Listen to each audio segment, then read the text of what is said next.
자, 2020년 공무원 시험이 끝났는데 여러분들 시험을 잘 치르셨는지 모르겠습니다.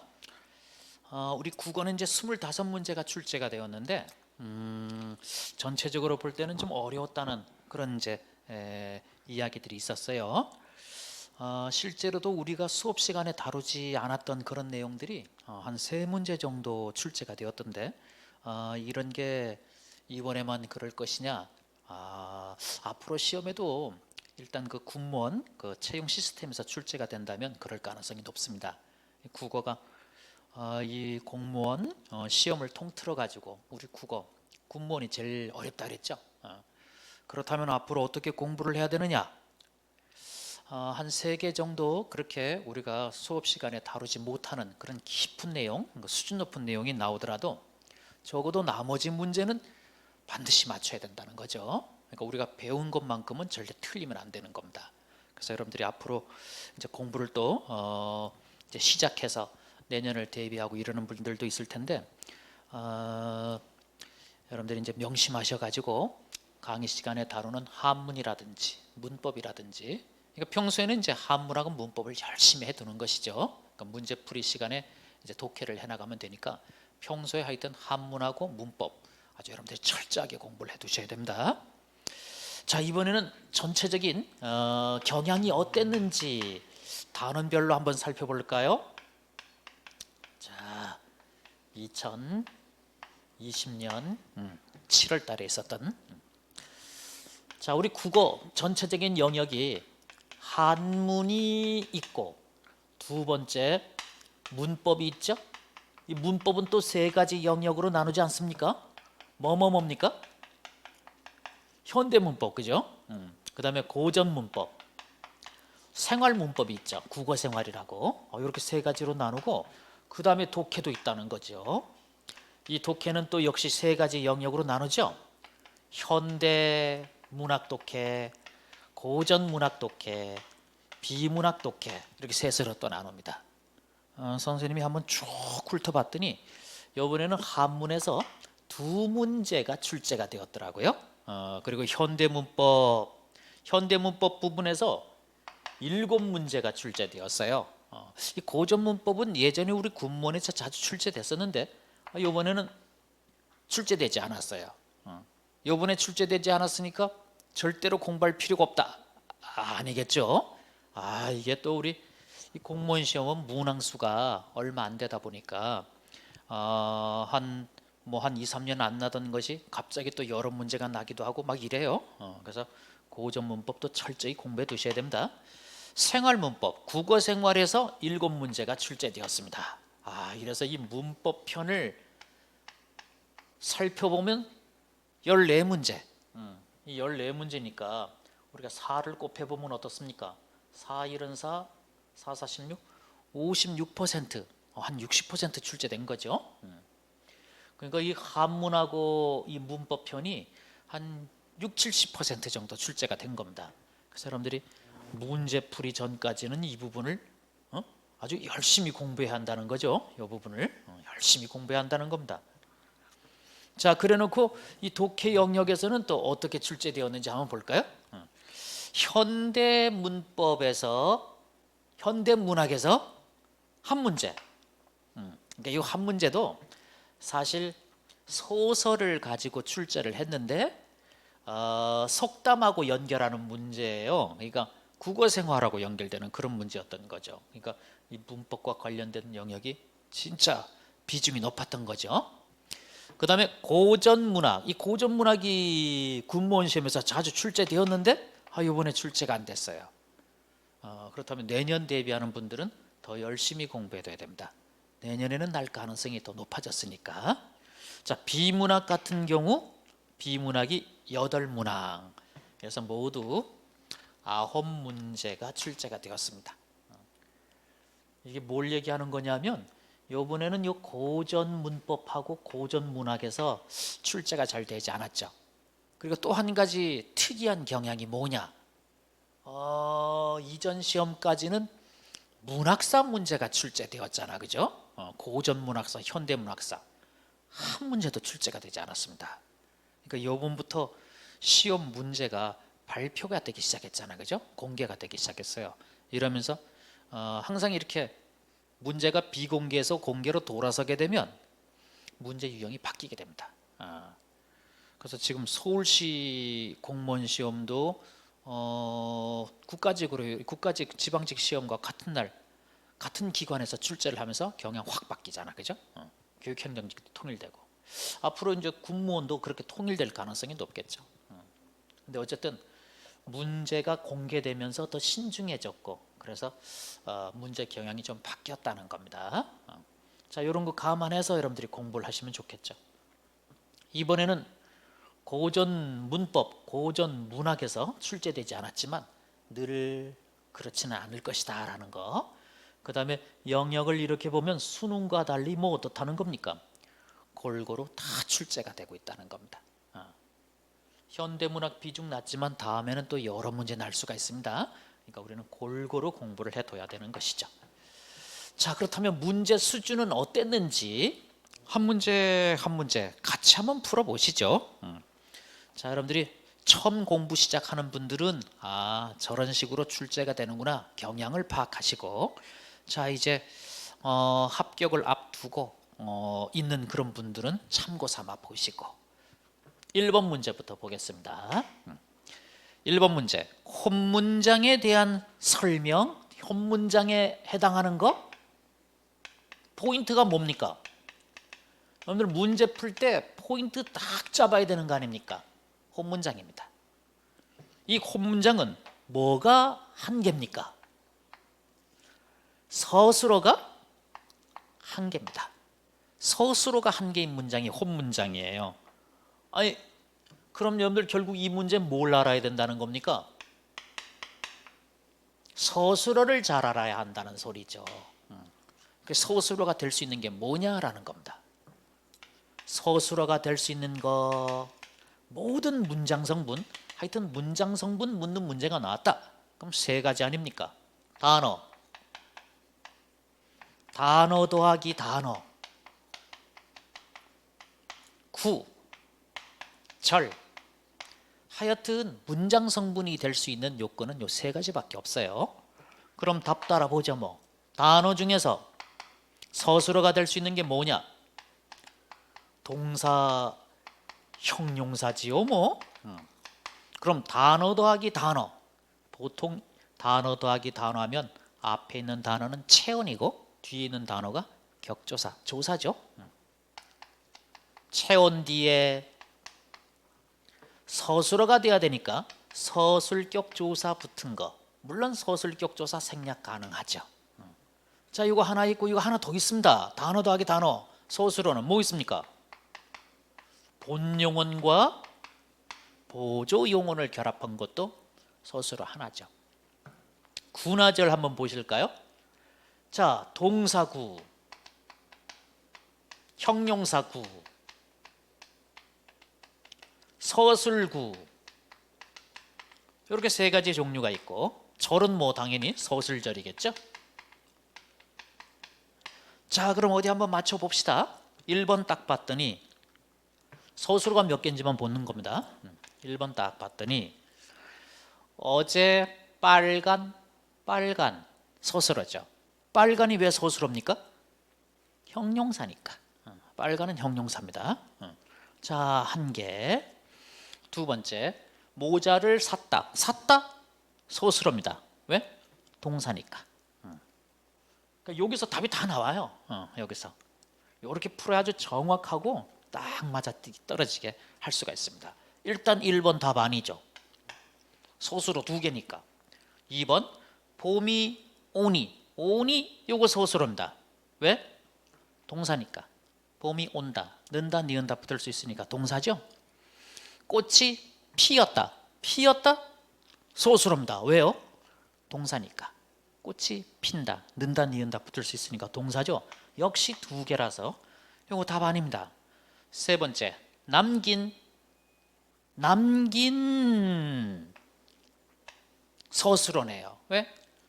남긴다, 는다, 니은다 붙을 수 있죠? 동사니까. 만큼 버려지고, 버려지고 요거 서술어입니다. 왜? 버려진다, 는다, 니은다 붙을 수 있으니까 동사니까. 그 다음에 버린, 버리다. 이거 또 동사네. 그 다음에 오염된다. 이거 또 동사네. 4개나 있네, 4개. 예. 자, 답은 몇 번이겠습니까? 4번이겠지, 그죠? 1번, 2번, 3번 다 답 안 되니까. 푸는 방법 알겠습니까? 이런 거 제대로 풀기 위해서는 어찌 해야 되겠습니까? 공부가 더 깊어져서 동사, 형용사 이거 구별할 수 있어야지. 그 다음에 체언이 뭔지 알아야 되겠죠. 서술격 조사 알아야 되겠죠. 그 다음에 본용언과 보조용언 개념 알아야 되겠죠. 또 구와 절에 대해서 알고 있어야 되겠죠. 그러니까 뭐 종합적으로 문법을 잘 알고 있어야지 풀 수 있는 문제인 거죠. 뭐 우리 같이 공부하면 이런 것쯤은 뭐 얼마든지 간단하게 다 익힐 수 있지요. 자, 이건 우리가 다 배운 데서 출제된 문제였습니다. 2번 볼까요? 다음 중 가장 적절한 문장은, 이거 맞는 문장이냐 틀린 문장이냐 이런 문제인데, 국어생활 비문의 유형 문제죠. 뭐 그죠? 비문의 유형. 비문의 유형 묻는 문제 공부가 다 끝나 있다면 따지는 순서가 어떻습니까? 조사의 호응에 문제가 있는 건 없나? 어미의 호응에 문제가 있는 것은 없나? 휘의 호응에 문제가 있는 것은 없는가? 중의성 문제는 없는가? 기타 유형에 해당되는 건 없나? 이 기타 유형에 해당되는 게 여러분들 뭡니까? 자, 평행 구조의 호응 잘 되는가? 구조어의 호응 잘 되는가? 잉여적 표현은 없는가? 잘못된 사동 표현 없나? 잘못된 피동 표현은 없는가? 또 뭡니까? 우리말답지 않은 표현은 없는가? 이런 것들이 이제 기타 유형에 들어가죠. 자, 이렇게 5가지에 다 해당 사항이 없다면 그 다음에는 뭘 들어가는 겁니까? 최종적으로 성분 간의 호응관계로 들어가는 겁니다. 성분 간의 호응관계. 요거 서술로 갖고 따져야 되니까 이게 조금 상대적으로 더 어렵다 그랬죠. 그래요. 그래서 읽어보는 겁니다. 인생을 살다 보면 남을 도와주기도 하고 도움을 받기도 한다. 이렇습니다. 인생을 살다 보면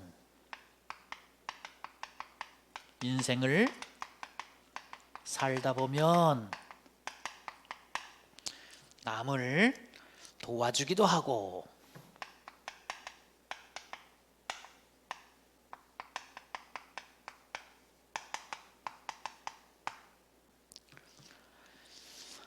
도움을 받기도 한다. 이랬습니다.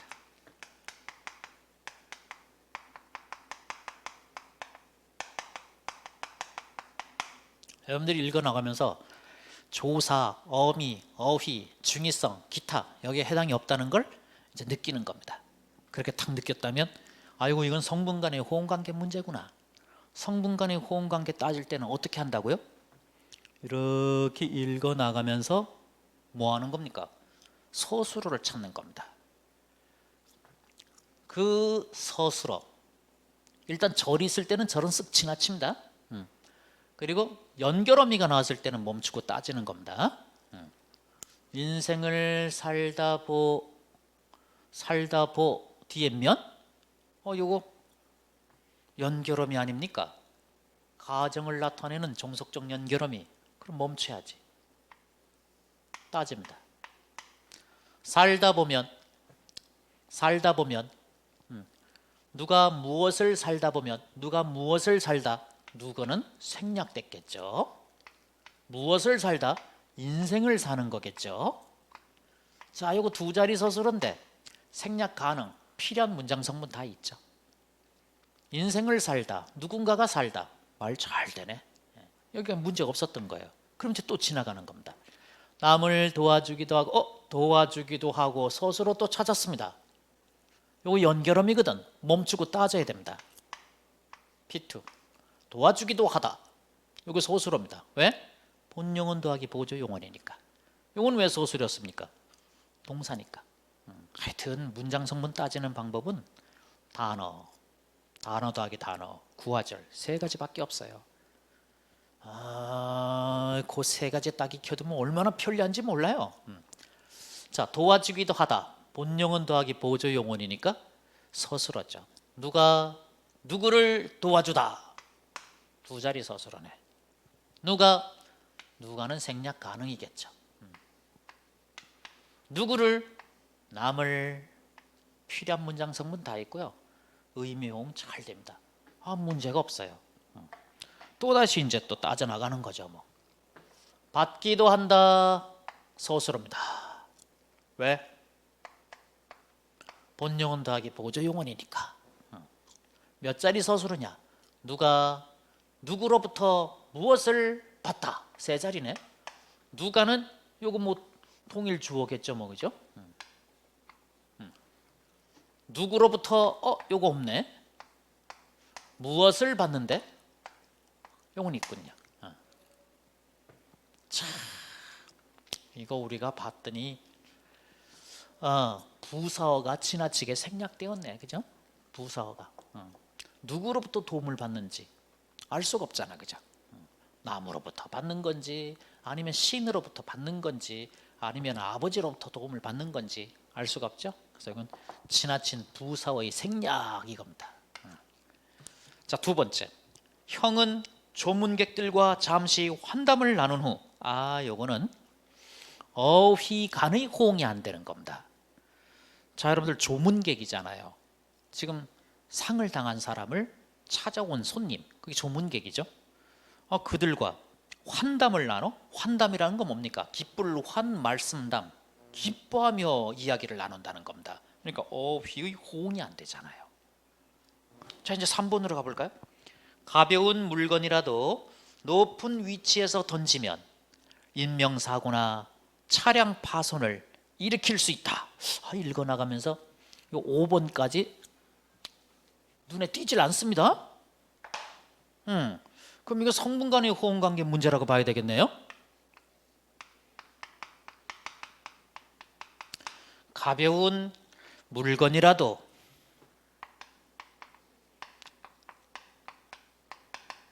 높은 곳에서 던지면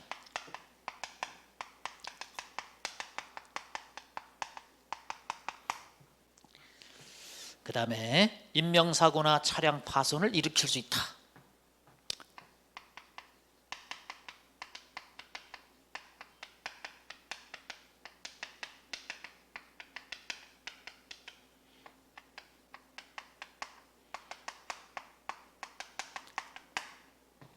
성분 간의 호응 관계면은 서술어 찾아야지 뭐 그죠? 쓱 읽어 나간다. 항상 원칙이 그래요. 이 원칙을 여러분들이 잊어버리게 되면 분석 못 해요.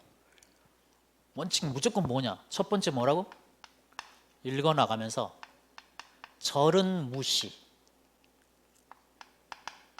연결어미 나오면 멈춤, 멈추고 서술어 찾아서 서술어 자릿수에 해당하는 문장 성분 다 있는지 의미 호응은 되는지 이건 따지고 넘어가야 돼요. 이거 철칙이야. 대부분 요걸 적용하지 못하기 때문에 분석이 안 되거든요. 해보자. 가벼운 절이네. 절은 무시하고 넘어가라 그랬습니다. 물건이라도, 가벼운 물건이라도, 서술어네. 가벼운 물건이라도, 물건이라는 체언 뒤에 이라도라고 하는 소설격 조사가 붙었네요. 가벼운 물건이라도 높은 곳에서 던지면, 그렇습니다. 높은 곳에서 던지면 이걸 서술어로 보면 되겠네. 던지다의 던지 뒤에 종속적 연결어미 한꺼번에 처리하는 거죠. 누가 무엇을 어디에서 던지다. 세 자리? 누가?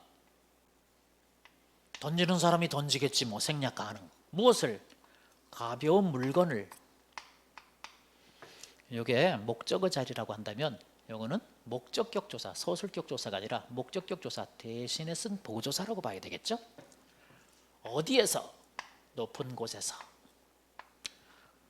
필요한 문장 성분이 다 있고 높은 곳에서 던지다, 물건을 던지다, 말 잘 되네. 여기까지 문제가 없어요. 그럼 밑에 있는 거 내려가 봅시다. 인명사고나 차량 파손을 접속어를 통해 가지고 목적어 두 개가 연결됐네. 그 뒤에 서술어가 있군요. 일으키다. 무엇을 일으키다. 무엇이는 생략 가능하겠죠. 높은 곳에서 물건을 던진 일이 그렇겠죠. 무엇을 일으키다? 인명사고를 일으키다. 차량 파손을 일으키다. 가만히 보니까 이거 어떻습니까? 이것만 그냥 따져봅시다. 차량 파손을 일으키다. 말 잘 되고, 인명사고를 일으키다. 말 잘 되고, 필요한 문장 성분 다 있고, 의미호응 잘 되고 그러네요. 맞는 문장이네. 그럼 이렇게 맞으면 또 맞는 이유가 있는 거죠. 답이 그래서 3번이었던 겁니다. 3번. 4번은 딱 읽어나가다 보니까 기타이 뭡니까? 구조의 호응. 여간한, 이게 이제 어지간한 이런 뜻인데, 여간한 요게 뒤에 우대였다. 여간한 우대였다. 어지간한 우대였다. 말이 안 되는 거예요. 그래서 구조의 호응이 안 되는 겁니다. 여기서는 여간한이라는 구조보다는 대단한 우대였다, 큰 우대였다, 엄청난 우대였다, 뭐 이런 이제 부사가 오는 것이 바람직합니다. 자, 이제 3번 가볼까요? 3번 보니까 다음 국어 순화가 옳지 않은 것 그렇습니다. 핸드레일, 안전손잡이, 스크린도어, 차단문. 스크린도어는 차단문이 아니고 안전문으로 순화된 겁니다. 스크린도어 지하철역 가보면 이렇게 있는데 그것이 갖고 있는 용도가 뭐냐? 승객 못 들어가게 차단하는 거냐? 말도 안 되는 소리잖아요. 자, 이런 걸 가지고도 얼마든지 여러분들 상식적으로 풀 수가 있을 겁니다.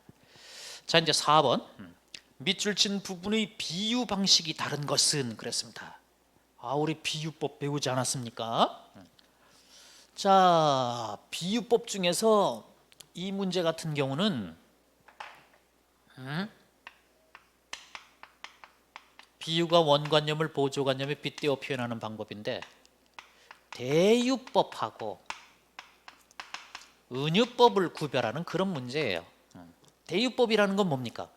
이거 여러분들 다시 둘로 나눌 수가 있죠. 제유하고 환유. 은유법 같은 경우는 유형이 세 가지죠. 그래서 이 수사법은요, 이 유형을 알고 있어야 돼요. 제유는 전체, 이게 원관념이죠. 우리가 원관념을 A로 표현하면 전체를 부분이나 일종의 빗대어 표현하는 그런 방법입니다. 환유는 어떨까? 환유는 전체, 이 전체를 한 특징이나 속성에 빗대어 표현하는 방법입니다. 그것에 비해서 은유는 어때요? A는 B 이런 거.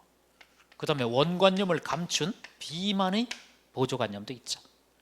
그 다음에 세 번째 A의 B 이런 유형도 있습니다. 그래서 거기서 여러분들 보시면은 1번은 거기 블루칼라, 이 블루칼라라고 하는 것이 노동자 있죠. 생산직 노동자. 이 블루칼라라는 것이 생산직 노동자를 생산자 노동자라는 것을 환기시키는 보조관념 비유였던 겁니다. 그래서 여기에 해당되는 거고, 두 번째 그의 마음은 산산조각이 났다. 이건 원관념이 그의 마음이고, 그 다음에 산산조각이 났다 그랬으니까 산산조각 난 모습으로 비유를 했거든요. 그래서 A는 B 유형입니다. 이건요. 그 다음에 3번 같은 경우는 내부의 유리천장은, 이 유리천장은요 보통 여성들이 이렇게 승진을 하는데 보이지 않는 어떤 장벽, 이걸 이야기하거든요. 자, 승진을 가로막는 보이지 않는 장벽, 그게 원관념입니다. 이 원관념을 다 감추고 뭘 유리천장이라는 보조관념을 딱 끌어와서 비유를 한 겁니다. 그래서 원관념이 감춰진 보조관념만이 은유법이라 할 수가 있겠죠. 네 번째, 밑바닥 있잖아요. 그 밑바닥은 최하위층을 말하는데 역시 최하위층이라는 원관념을 다 감추고 밑바닥이라는 그 보조관념을 통해서 최하위층 인생을 표현한 겁니다. 그래서 이 2, 3, 4는 은유에 해당되고 그 다음에 1번 같은 경우는 대유중 환유에 해당된다고 보시면 됩니다.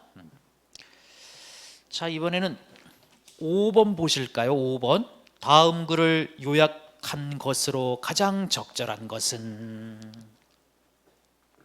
글을 요약한다는 건 무슨 문제입니까? 글을 요약한다는 거. 요약한다는 건 주제 찾기 문제 아니겠습니까? 그러면 요거는 1, 2, 3단계 갖고 하는 거 아닙니까? 단락이 몇 개냐? 이거 하나밖에 없다. 그럼 이렇게 밑에서부터 눈으로 훑어 올라가면서 밑에서 셋째 줄에 뭐가 나와 있습니까? 가장 바람직한 것, 이것이 나오네.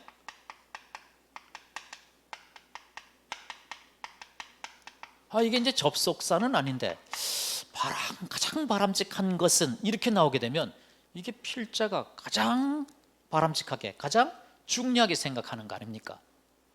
그게 뭔지만 찾으면 되겠네. 물론 이걸 갖다가 못 찾은 사람들은 좀 더 위로 올라가 보면은 그러므로 이런 게 있어요. 그러므로 중간쯤에 그 뒷부분을 이렇게 읽어가지고 찾아내려 봐야 됩니다. 근데 이걸 봤다면 이게 바로 화제가 될 것이고 중심 내용은 그 뒤에 있는 거 아닙니까? 운동을 하나의 생활 습관으로 정착시켜야 하는 것, 그렇습니다.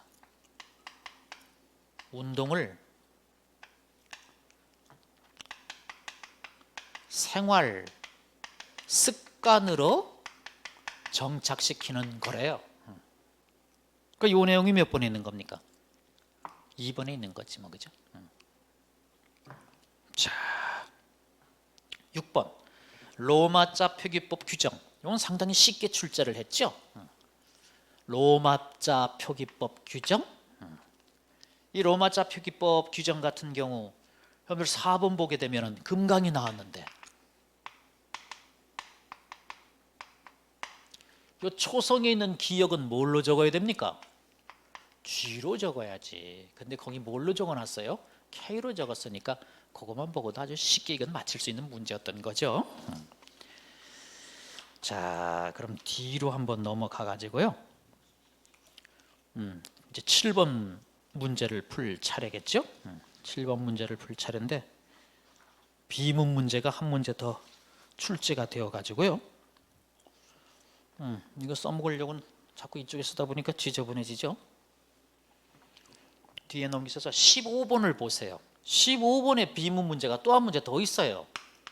역시 푸는 방법은 똑같아요. 이것부터 처리하고 넘어가죠. 우리말 어법에 맞고 가장 자연스러운 문장은 그렇습니다. 1번 그의 하루 일과를 일어나자마자 아침 신문을 읽는 데서 시작한다. 여러분들 읽어나가면서 좀 이상한 것을 느꼈을 수도 있는데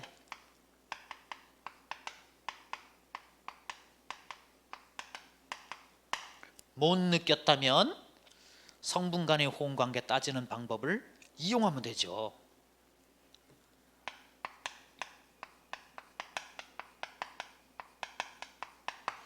신문, 아침 신문을 읽는 데서 시작한다.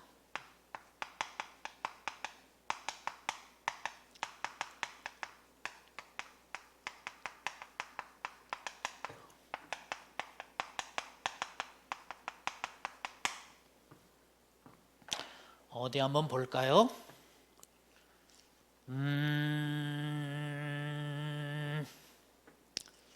절은 무시한다 그랬으니까 시작한다. 여기서 서술합니다. 누가 무엇을 어디에서 시작하다. 꼭 주어진 문장 갖고 서술로 잘해서 따져야 됩니다. 누가는 없고 무엇을 하루 일과를 어디에서 아침 신문을 읽는 데서 이겁니다. 주어가 없네.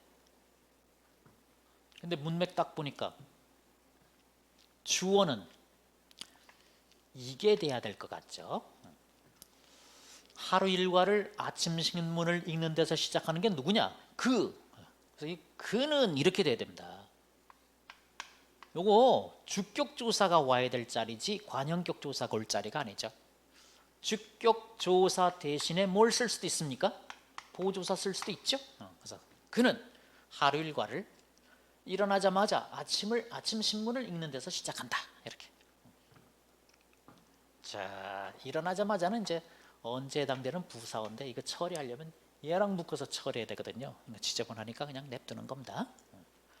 따라서 얘는 우리가 탁 따져보니까 관형격 조사의 잘못된 쓰임이었네. 그죠? 이건 틀렸네. 주격 조사가 와야 될 자리입니다.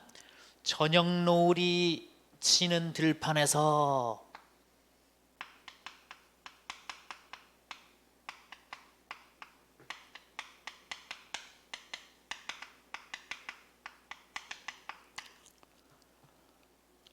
저녁 노을이 지는 들판에서 농부네가 조용히 기도하는 모습이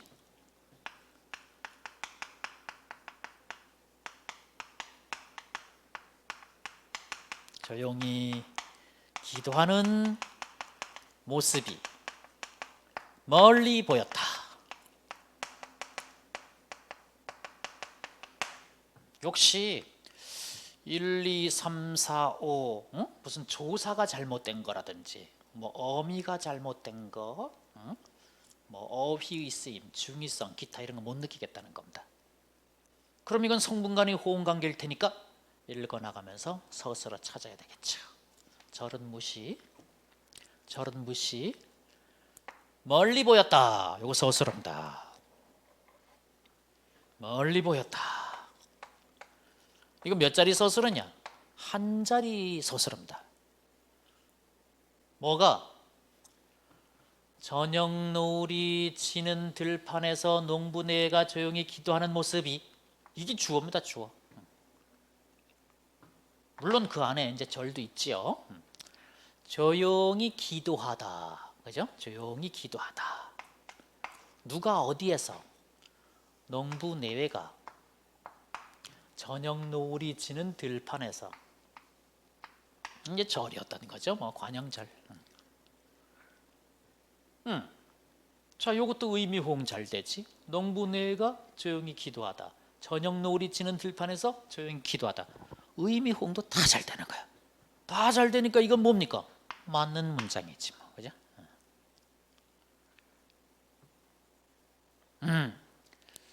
자, 여러분들 3번은 하물며, 이 하물며라는 구조 단어가 뭐뭐 하겠는가, 뭐 이렇게 뭐뭐 하랴, 뭐뭐 할 수 있겠는가, 이렇게 서리적 호응이 돼야 될 텐데 그거 안 써서 틀린 거죠.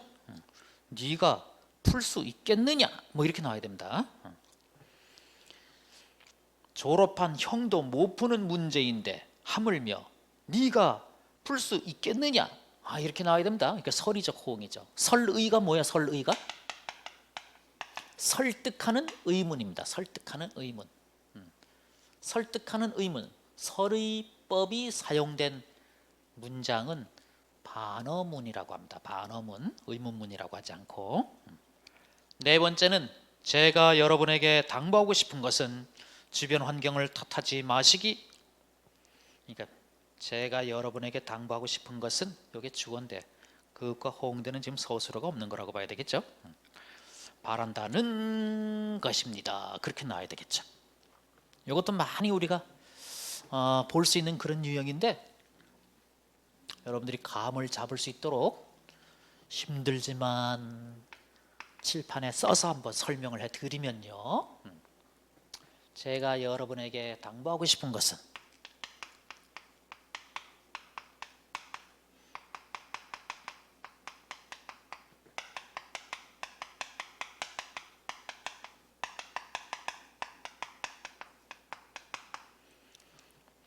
주변 환경을 탓하지 마시기 바랍니다.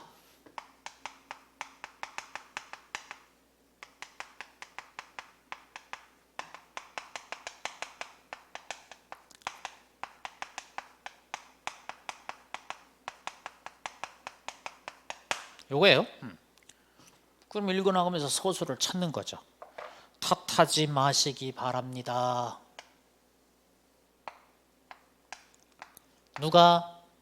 누가는 생략. 무엇을? 주변 환경을. 탓할 사람이 탓할 테니까 주어는 생략 가능. 문장 분석이 끝난 거예요. 이렇게 문장 분석을 끝내놓고 보면은 문장 맨 앞에 주어의 성격을 띠고 있는 게 이렇게 떡 남아있다는 겁니다. 근데 바로 그것과 호응될 서술어가 없는 게 바로 이 유형 아닙니까? 성분 간의 호응 관계라는 게 세 가지가 있잖아요. 주어 서술어, 목적어 서술어, 부사어 서술어. 그 중에서 주어 서술어 간의 호응이 안 되는 것 중 서술어의 지나친 생략입니다. 저 S와 호응될 서술어가 없으니까. 이럴 때는 퇴고를 한다면 저 주하고 호응될 서술어를 만들어 줘야 되겠죠. 그렇습니다. 마시기 바란다는 것입니다. 는 것이다 라는 말을, 그런 유형을 문장 끝에다가 써주면 되는 거죠. 뭐. 그러면 이 전체가 저 S의 서술어가 됩니다. 진짜냐? 주변 환경을 탓하지 마시기 바란다는 것, 그것이 뭐냐? 제가 여러분에게 당부하고 싶은 것. 그래서 진짜 저 S를 요구하는 한 자리 서술어가 됩니다. 자, 서술어의 지나친 생략이 두 가지가 있는데 그 중에서 얘는 는 것이다가 없는 형태죠. 그래요. 자, 이제 처음 공부하는 분들은 나중에 이런 것들을 차근차근 배워가지고 하면 됩니다. 다만 국어 공부 수준이 조금 전 높아야지만 이런 문제를 풀 수 있기 때문에 뭐 단기간에 어떻게 해보려고 하는 그런 제 마음, 이런 마음만 안 갖고 내가 차근차근 해서 100점이 안 나와도 어차피 이번 시험 같은 경우는 6, 70점만 맞아도 붙을 수 있는 시험 아니겠습니까? 다른 사람들보다 몇 문제 더 맞히겠다, 이런 마음을 갖고서 느긋하게 공부하면 좋은 결과가 나올 겁니다. 자, 그럼 다시 앞으로 넘어가서요. 7번 문제 보실까요? 7번 문제는 어떤 문제 유형이냐? 이 7번 문제도 우리가 배웠던 유형인데 사동문 대기,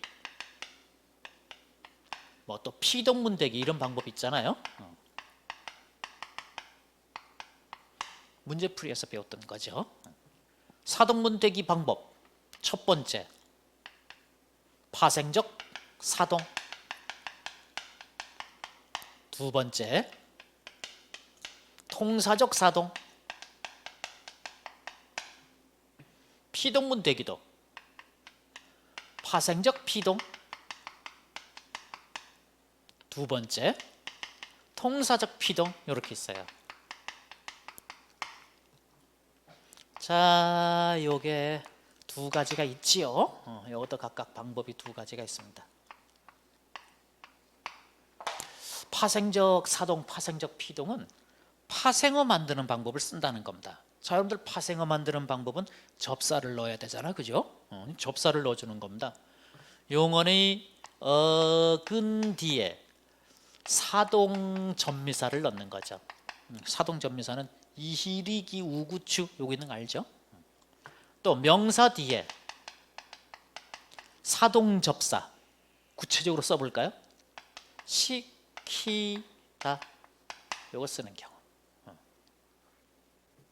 피동문 대기도 마찬가지지 뭐, 그죠? 영원히 어근 뒤에다가 피동전미사, 피동전미사는 이희리기, 그거밖에 없죠. 이희리기, 영어는 이희리기, 영어는 이희리기 우구추. 우구추가 더 있어. 우구추. 역시 명사 뒤에 되다, 당하다, 받다, 요거 다 전미사입니다. 자, 그럼 통사적 사동은 뭐냐? 이거는 용언의 어간 뒤에, 연결음이 개 뒤에, 보조용은 하다. 이게 결합한 형태죠. 요거는 어때요? 용언의 어간 뒤에, 개 뒤에, 여기까지는 똑같죠, 쟤랑? 하다가 아니라 되다가 오는 거예요, 되다. 자, 하나 더 있는데 이거는요. 용언의 어간 뒤에 연결음이 아어 뒤에 지다가 붙는 경우, 뭐 예뻐지다, 좋아지다 이런 거 있죠. 이 형식을 알고 있어야 됩니다. 그래놓고 1번 보다, 보다의 사동형은 어떻다는 겁니까? 보다 하면은 어근 더하기 사동접사 보이다, 이렇게 보이다 그러면 보게 하다 이겁니다. 성적표를 아버지께 보이다 그러면 아버지가 보게 하는 거 아닙니까? 근데 형태 똑같아. 피동문 형태도 보이다, 철수의 그림자가 보이다 이럴 때는 뭡니까? 봄을 당하다, 피동이거든요. 그러니까 사동과 피동의 형태가 똑같아. 어근 더하기 사동접사 이, 어근 더하기 사동접사 이 해서 보이다, 보이다 똑같습니다. 사실 2번도 똑같습니다. 잡다의 잡뒤에 이번에는 피동접사 희가 오는 겁니다. 근데 사동접사 희가 또 올 수도 있어요. 잡히다, 잡히다, 감이 잡히다 이런 거 있지 않습니까? 아이에게 무엇인가를 잡히다, 뭐 쉽게 얘기해서 뭐 책을 전당포에 잡히다 이런 거 있잖아요. 책을 전당포에 잡히는 건 책을 전당포에 가서 이렇게 잡게 하는 겁니다. 그게 사동이거든요. 술래에게 잡히다 그럼 사범을 당한 거니까 피동이잖아요. 그러니까 사동과 피동의 형태가 이것도 똑같은 거예요. 잡히다. 4번도 마찬가지라는 겁니다. 안다의 사동형 안기다, 근데 피동형 안기다 똑같아요. 근데 3번은요 사동문 만드는 방법 중에서 이걸 써야 됩니다. 이거 밀게 하다 이것만 돼요. 밀게 하다. 피동문 만드는 방법에서는 뭐 밀리다, 이렇게 밀리다, 월세가 밀리다 뭐 이런 거, 수레가 밀리다. 이건 피동은 요거고 요거는 밀게 하다. 사동 형태는 이래요. 그러니까 지금 이 문제는 사동문대기, 피동문대기 방법 중 같은 방법을 쓰는 것과 다른 방법 쓰는 것, 그거 구별하는 문제인 겁니다. 자, 요거 문제 풀 시간에 한 2번 정도 해봤던 것 같네요. 자, 이제 8번 기역의 처지와 관련된 속담으로 가장 적절한 것은 기역이 나그네 아닙니까? 나그네가 뭡니까? 인물이지 뭐, 인물. 그러니까 이건 시험 문제에서 인물을 딱 제시해 준 겁니다. 인물. 그래 놓고 그 인물의 처지라 그랬어요. 처지가 뭡니까? 상황이지 뭐, 상황. 우리가 소설 독해 어떻게 했습니까? 소설 독해는 첫 번째 인물을 찾습니다. 두 번째 인물 앞에 놓여 있는 상황을 찾아요. 그때 갖게 되는 심리, 정서, 태도, 지향, 이렇게 세 가지만 찾으면 끝이잖아요. 근데 시험 문제에서 인물, 요걸 나그네, 이렇게 제시해 준 거예요. 이렇게. 그러고 심리, 정서, 태도, 지향 그것까지 찾을 필요도 없고 이 사람 앞에 놓이는 상황만 찾으래요. 상황만. 어쨌든 상황을 찾아야 그래야 밑에 속담하고 연결을 시키죠. 자, 어디 한번 인물과 관련된 심리, 정서, 태도, 지향까지 한번 볼까요? 기역본에 나그네가 이렇게 탁 있는데 쭉 읽어나가다가 마지막 단락 탁 가보니까 어떻습니까? 나그네는 싫단 기색도 좋단 기색도 별로 없이, 그러니까 그 앞에까지는 이 나그네 앞에 놓이는 상황을 딱 부러지게 말할 수 있는 그런 표현이 없어요. 그래서 여기까지 읽어오는 겁니다. 그 중간에 나그네 거기서부터. 그랬더니 드디어 이 부분에 와서 그게 나오더라는 겁니다. 싫단 기색도 좋단 기색도 별로 없이 신압으로 대꾸하였다. 드디어 말하는 거야. 지금까지는 말 한마디 안 하더니 이 사람이 말을 해야지 이 사람 처지를 알 거 아닙니까? 남편 없고, 남편 없대.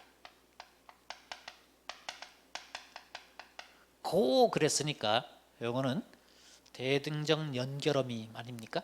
그러니까 뭔가 이것과 대등한 내용이 뒤에 또 있다는 거야. 그래서 또 찾아야 되고, 남편 없고 몸 붙일 곳 없고, 몸 붙일 곳.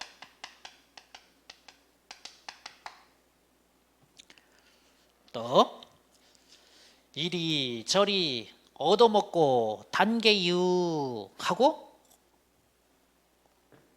이리저리 유랑하며 얻어먹고 다닌대요. 얻어먹고 다님.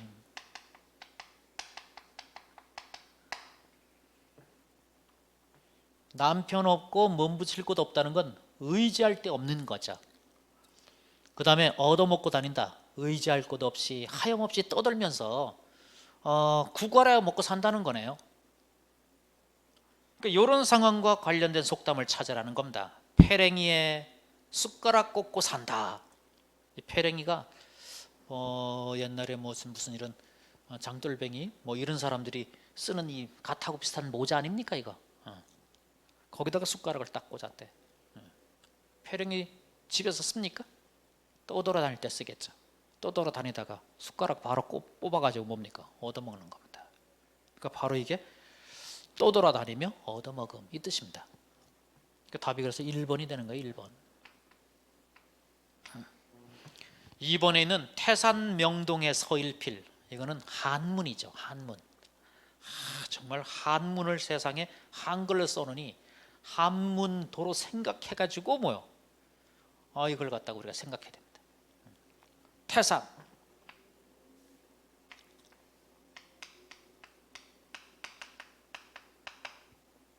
울 명자, 움직일 동자. 태산이 울면서 움직였는데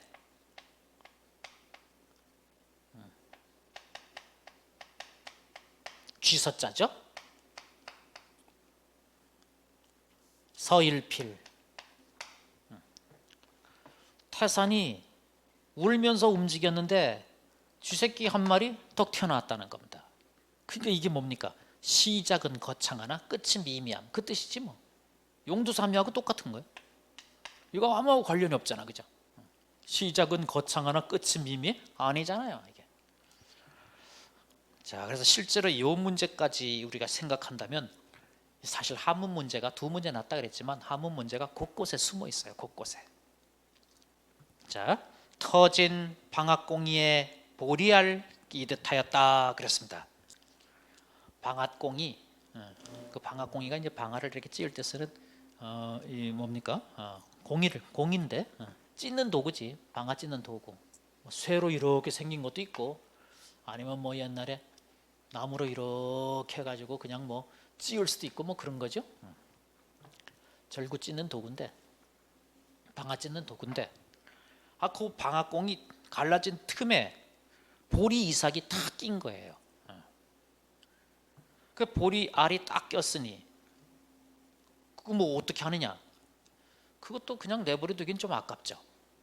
그렇다고 그걸 갖다가 빼내려니까 일품이 더 드는 거야. 그건 별것도 아닌 건데.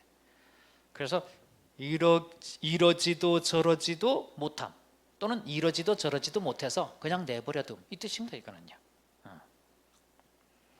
그 다음에 보리 누름까지 세배한다. 이 세배는 설날 하는 건데, 보리 누름이라는 것은 보리가 누렇게 익어가는 때를 말합니다.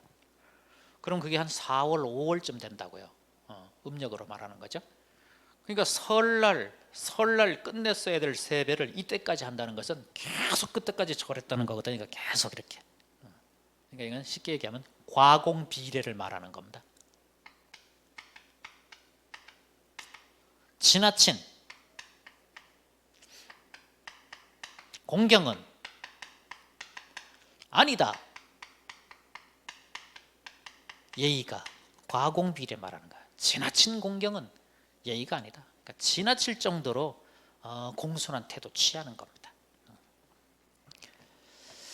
자, 이제 9번이요. 밑줄 친 단어의 품사가 다른 것은, 품사 문제. 이런 것도 우리가 좀 다 이제 배워놓은 거 아니겠습니까? 집에 들어가 보니 동생이 혼자. 에? 이 혼자가 뭘 꾸밉니까? 혼자가 그 뒤에는 먹고 요거 꾸미는 거잖아요. 용언을 꾸미네. 꾸미는 게 뭐냐? 붙여서 말되는 거. 용언을 꾸미는 데 뒤에 부사격 조사를 붙일 수가 없네. 그럼 뭐 이게? 오리지널 부사입니다. 부사. 우리 부사 공식 5개, 그 다음에 관형사 공식 7개. 요거 꼭 기억해야 되겠죠. 나중에 이제 암기 비법 통해 가지고 이제 처음 듣는 분들은 배우게 됩니다. 자, 그러면은 두 번째는 뭐냐? 정령. 이 정령이라고 하는 것도 정령. 가시겠다면 그거 꾸미는 거 아닙니까? 정령 가시겠다면 요게 뭐예요? 요게 용언이죠. 용언. 활용하니까 그 용언을 갖다 꾸며요. 꾸미는 건 말돼요. 아니 그런데 용언을 꾸미는데 뒤에 부사격 조사를 못 붙이네? 그럼 이게 오리지널 부사 아닙니까? 세 번째도 똑같죠. 제일 좋아한다. 좋아한다라는 용언 꾸미네. 근데 제일 뒤에 부사격 조사 에, 로 이런 거 못 붙이잖아. 그죠? 따라서 부사입니다. 그런데 4번은 어떻습니까? 둘째 며느리 삼아 보아야. 둘째 며느리. 요 둘째다 밑줄 쳤는데 둘째 며느리. 며느리가 채원 아닙니까? 이번에는 채원을 꾸미네. 상황 자체가 다르죠. 뭘 꾸미냐 이것만 봐도 뭡니까? 다르죠. 다르니 당연히 품사도 다르겠지. 채원을 꾸미는데 관형격 조사 의 붙일 수가 없네. 이게 오리지널 관형사죠. 뭐 사실은 요건 첫째, 둘째, 셋째, 넷째 이거 갖고 따져야 되겠죠. 첫째, 둘째, 셋째, 넷째가 둘째 조사를 붙일 수가 없네. 그럼 수관형사지. 수관형사. 답이 4번이었던 겁니다. 10번. 이 10번은 한자어 문제인데 우리가 한자 열심히 공부하지요. 그렇게 익힌 한자 문맥에 어울리는지 안 어울리는지 이것만 파악하면 끝이잖아요. 그러니까 되게 어려운 문제 같지만 되게 쉬운 문제인 거야 이게. 오늘 디귿번에는 방역 어떻습니까? 방역. 방역이 뭐 하는 거예요? 병을 막는 것 아닙니까? 그죠? 그럼 뭐 써야 됩니까? 막을 방자 써야죠. 언덕 붙자 붙은 거 요거 그죠? 우리 나중에 한자 익히면 알겠지만 부수 60개 이거 익히는데 뭐 얼마나 걸리겠습니까? 다 배워놓고 복습하는 데는 60개면 뭐 10분이면 충분하지. 거기다가 베이스 글자 한 150개 이건 또 뭐 얼마나 걸리겠어요. 그거 조합해가지고 시험용 한자 700자를 샥 익혀버리잖아. 그럼 이런 거 다 안다는 겁니다. 부스 60개 속에 요거 들어가잖아. 그죠? 언덕부 언덕 쌓아놓고 적을 막는다. 막을 방 이렇게 해서 쉽게 탁 알아뒀으니 거기 있는 방자는 그건 뭐 실나을 방 뭐 이래가지고 방직하면 배 짜는 거죠. 이럴 때 쓰는 거거든요. 걔 문맥이 안 어울린다. 이걸 쓸 줄을 몰라도 하여튼 걔는 문맥이 어울리지 않는다 라는 걸 알고 탁 맞히는 겁니다. 자 11번에 이제 띄어쓰기가 나왔는데 이거는 다음 시간에 같이 한번 해봅시다. 다음 시간에. 그래요.